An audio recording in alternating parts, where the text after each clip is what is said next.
کو آباد رکھیے۔ باجماعت نماز ادا کرنے کی ہم تمام کو پوری کوشش کرنا ہے، خاص طور سے فجر کی نماز کو۔ میں نے علماء کرام کی زبان مبارک سے سنا ہے کہ جو فجر کی نماز نہیں پڑھتا شیطان اس کے کان میں پیشاب کرتا ہے۔ جو نماز کو چھوڑتا ہے فجر کی وہ شیطان کا جھنڈا اٹھا لیتا ہے، اور جو باجماعت فرض فجر کی نماز پڑھتا ہے وہ اس کو ایک عظیم حق کا جھنڈا اس کو دیا جاتا ہے۔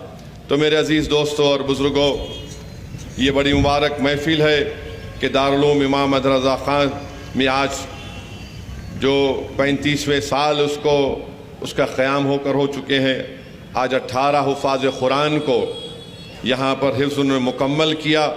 میں مبارکباد دیتا ہوں ان تمام حفاظ کو، ان کے ماں باپ کو، اور اللہ کے رسول صلی اللہ علیہ وسلم کے حدیث شریف ہے کہ جو حافظ قرآن کو حفظ کرتا ہے اور اس کے حلال کو حلال جانتا ہے، اس کے حرام کو حرام جانتا ہے، تو وہ قیامت کے دن اپنے خاندان کے ایسے 10 لوگوں کی شفاعت کرے گا جن پر جہنم واجب ہو چکی ہے۔ اللہ سبحانہ و تعالیٰ ان کی شفاعت کو قبول کرے گا۔ تو میرے عزیز دوستوں اور بزرگوں، ہم دعا کرتے ہیں کہ اللہ سبحانہ و تعالیٰ ہماری اولاد کو بھی حافظ قرآن بنائے، اللہ ان کو اتنا قابل بنائے کہ اللہ کا کلام وہ اپنے سینے میں باقی رکھیں۔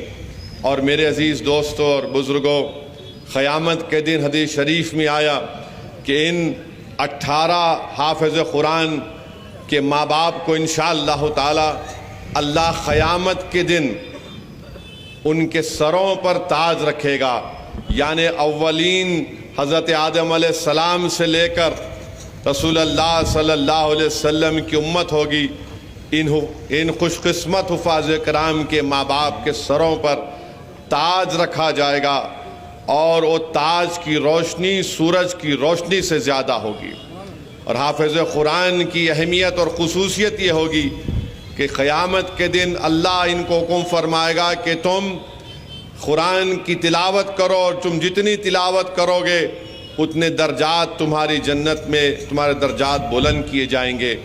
میرے عزیز دوستوں اور بزرگوں، مجھے آخر میں حدیث شریف یاد آ رہی ہے کہ قیامت کے دن حساب کتاب ہوگا تو اللہ ایسے 4 ان لوگوں کی دعا اور مغفرت قبول نہیں ہوگی تا وقت وہ توبہ نہ کر لے۔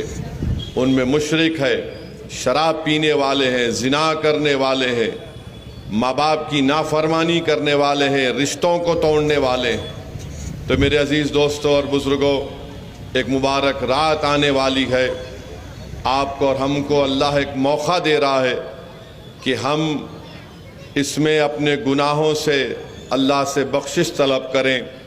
اگر ہم میں کوئی ماں باپ کا نافرمان ہے، ہم اپنے ماں باپ کو راضی کریں۔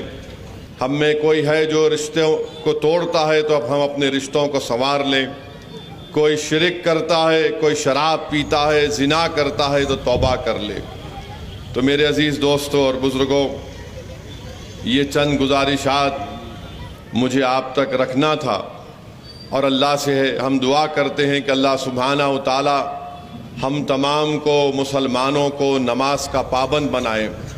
میں نے علماء کرام کی زبان مبارک سے سنا کہ 700 مرتبہ قرآن میں اللہ ذکر کر رہا ہے نماز کا۔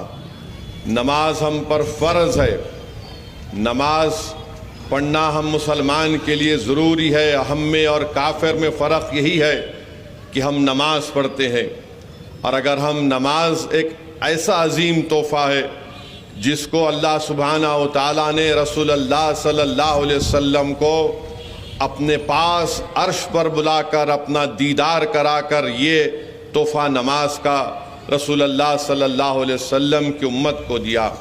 تو میرے عزیز دوستو، نوجوانوں، اپنی مسجدوں